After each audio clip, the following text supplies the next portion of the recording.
There's 63 different wine regions in Australia, and their boundaries have been defined based on their climate, their geography and their soil types.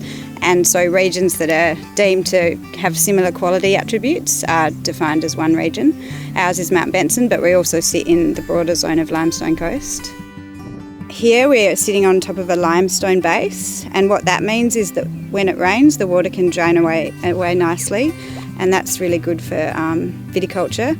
We also have red sandy loam soils, which are quite free draining as well.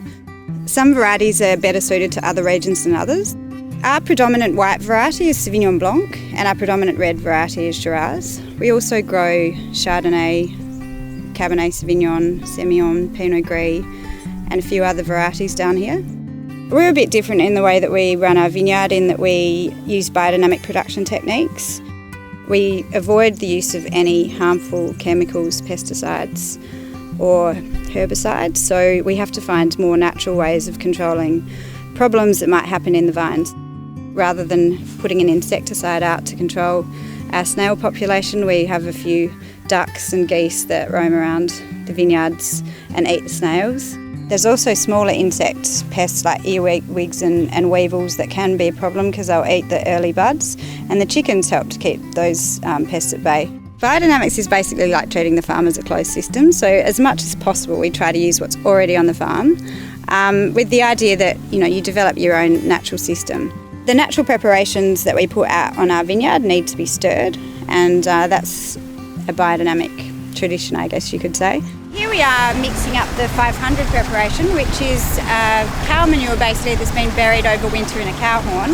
We apply it at very low rates, but it's very important to get the biodynamic mixing process right. We used to do it by hand.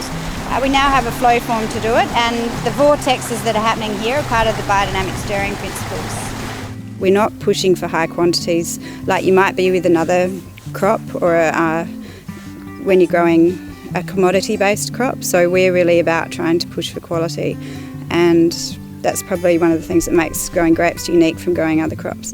Different varieties ripen at different times. So whites we would normally pick late February through to mid-March. Around about the time that whites finish, the reds start to ripen and they're ready to be picked, so we pick the reds right through until early April. Then begins the busy time in the winery.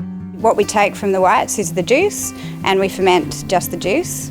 With reds we pick and we go through the same process of crushing the grapes, but we don't separate them from their skins. We ferment them with their skins, and that's why a red wine appears to be red, because we actually have extracted that colour from the skins during the fermentation. We determine which are the best wines, and those best wines, if they're reds, will probably go to barrel, and if they're whites, they'll make our top blends. We put them together, and then after filtration, we send them off to bottling. We sell a lot direct to customers, which is a good way of selling wine because it's where we get the majority of the return. We have distributors who work for us, so they go to Sydney, Melbourne, Adelaide, and a few of our wines even go overseas to markets such as China, which is really emerging as a big market for us. It's a big job, export, but it is quite rewarding when you get to another country and you see a bottle of your own wine over there.